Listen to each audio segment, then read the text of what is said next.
સુરતમાંથી કે જ્યાં કતારગામમાં ગેરકાયદેસર ડોમ મુદ્દે ઉકળ્યા ધારાસભ્ય ગેરકાયદેસર ડોમમાં ભંગારવાળાઓનો ઉપદ્રવ હોવાના આક્ષેપ કર્યા છે।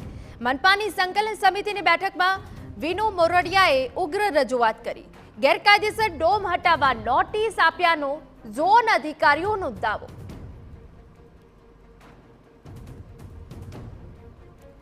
તો કતારગામમાંથી ગેરકાયદેસર ડોમ મુદ્દે ધારાસભ્ય ઉકળ્યા છે।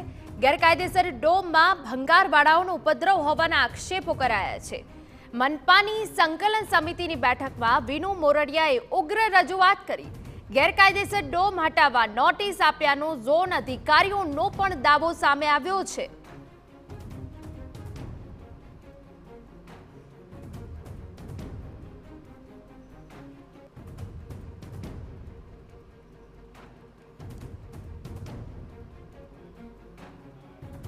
સુરત મહાનગરપાલિકા દ્વારા સંકલન જે બેઠક મળતી હોય છે તેની અંદર તમામ જે ધારાસભ્યો છે તે હાજર રહેતા હોય છે અને પોતાના વિસ્તારની જે રજૂઆત છે જે તે અધિકારીઓને કરવામાં આવતી હોય છે। ત્યારે કતારગામના અને પૂર્વ મંત્રી જે છે વિનુભાઈ મોરડિયા દ્વારા જે સંકલનની અંદર અવારનવાર તેમના જે પ્રશ્નો છે તે ઉઠાવતા હોય છે, રજૂઆત કરતા હોય છે। આ વખતે જે જે રીતે ગેરકાયદેસર ડોમો છે અને તેની આડની અંદર જે ગોરખ ધંધા ચાલતા હોય છે, જેની અંદર જે કેટલાક ધંધાઓ કરતા હોય છે, બહારથી આવીને અહીંયા લોકો ધંધા કરતા હોય છે, તેના કારણે સ્થાનિક લોકોને ભારે મુશ્કેલીનો સામનો કરવો પડતો હોય છે। તો આપણી સાથે જે વિનુભાઈ મોરડિયા જોડાયા તેમની સાથે વાત કરીશું, કારણ કે દર વખતે સંકલનની અંદર તેમની ક્યાંક ને ક્યાંક રજૂઆત હોતી હોય છે। સાહેબ, આપની સરકાર અને છતાં પણ રજૂઆત કરવી પડે, છતાં પણ કોઈ પરિણામ જોવા નથી મળતું। શું રજૂઆત હતી સંકલનની અંદર? પરિણામ જોવા નથી મળતું એવું નથી, અને ધારાસભ્યો હોય જ છે અમારે એટલા માટે કે જે તંત્રના ધ્યાન ઉપર જે મુદ્દાઓ ન આવતા હોય એ મુદ્દા ધ્યાનમાં લાવવા માટેની જ આ સંકલન હોય છે। ઘણા સમય પછી હું ગયો, બાકી મોટા ભાગના કામો થઈ જતા હોય, પણ 2-3 મુદ્દા મારા ધ્યાન ઉપર આવ્યા એટલે મને લાગ્યું કે હું રૂબરૂમાં સંકલનમાં જઈને આની ચર્ચા કરું। એક આ ભંગારના ગોડાઉન, બાકી ગોડાઉન નહીં, જે શોપ હોય, લોકલ જે લાયસન્સ લઈને કરતા નહીં, ભંગારના જે ગોડાઉનો જે રેસિડન્ટ વિસ્તારમાં નહીં હોવા જોઈએ એને લઈને મારી રજૂઆત હતી કે આને તાત્કાલિક બંધ કરવા જોઈએ, જેથી કરીને આની અંદરથી અસામાજિક તત્વો પણ આના દ્વારા અંદર આવી શકતા હોય છે રેસિડન્ટ વિસ્તારમાં। એ લઈને રેકી પણ કરતા હોય છે, એના કોઈ એડ્રેસ પણ હોતા નથી, એ કોણ છે, ક્યાંથી આવે છે, અને એની સાથે સાથે ગંદકી અને ઉંદરનો ત્રાસ આજુબાજુના મકાને રહીશોને આ ત્રાસ આપતા હોય છે, અને લારીઓના આગળ થપ્પા કરી દેતા હોય છે, એટલે ગંદકી જેવું વાતાવરણ આખું ઊભું કરતા હોય છે। સૌથી મોટી ગંભીર બાબત એ છે કે કોઈ બાલિક દીકરીને કોઈ આવા બહારના અસામાજિક તત્વો આવા ગોડાઉનો કરી, ભંગારની હું વાત કરું છું, એવા લોકો જો આવું કોઈ કૃત્ય કરી જાય તો એ ક્યારેય ચલાવી ન લેવાય। એટલા માટેની મારી ગંભીર વાત આ પ્રશ્ન મેં અધિકારીઓને કીધો છે, અને એને સકારાત્મક રીતે કમિશનરે કીધું છે અને તાકીદે તમામ ગોડાઉનો કે ભંગારની દુકાનો રેસિડન્ટ વિસ્તારમાં છે એને બંધ કરી દેવામાં આવશે।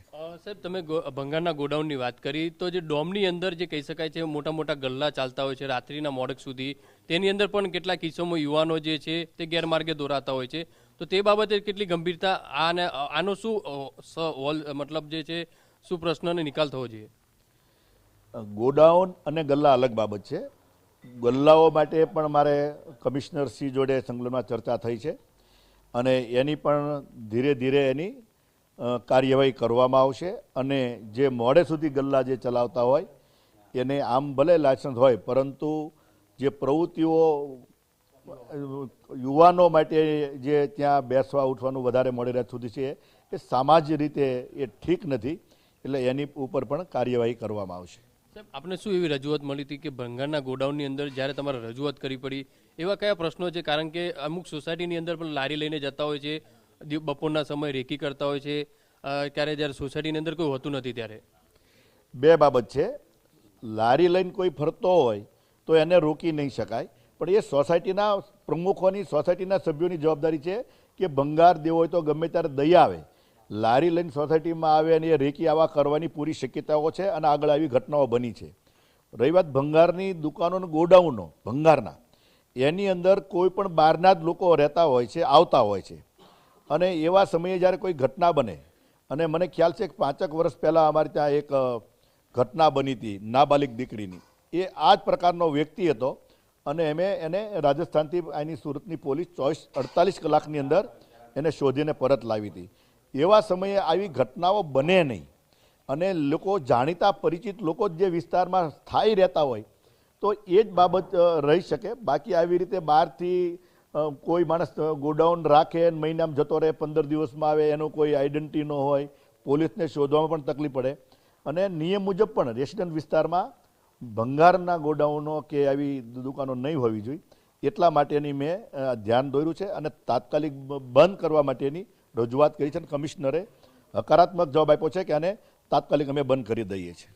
આ હતા વિનુભાઈ મોરેડિયા. જે રીતે જે સ્થાનિક વિસ્તારોની અંદર મોટા ગોડાઉનો, જે દુકાનો આવેલી છે તેના કારણે સ્થાનિક લોકોને ભારે મુશ્કેલીઓનો જે સામનો છે તે કરવો પડતો હોય છે અને બીજી પ્રવૃત્તિઓ છે ત્યાં ગોડાઉનની આડમાં થતી હોય છે. તો તેને રોકવા માટે રજૂઆત કરી છે અને મ્યુનિસિપલ કમિશનર તરફથી તેમને જે સકારાત્મક જે જવાબ આપ્યો છે ત્યારે જોવાનું રહ્યું કે હવે મહાનગરપાલિકા દ્વારા આવનારા દિવસોની અંદર કઈ રીતની કામગીરી કરશે.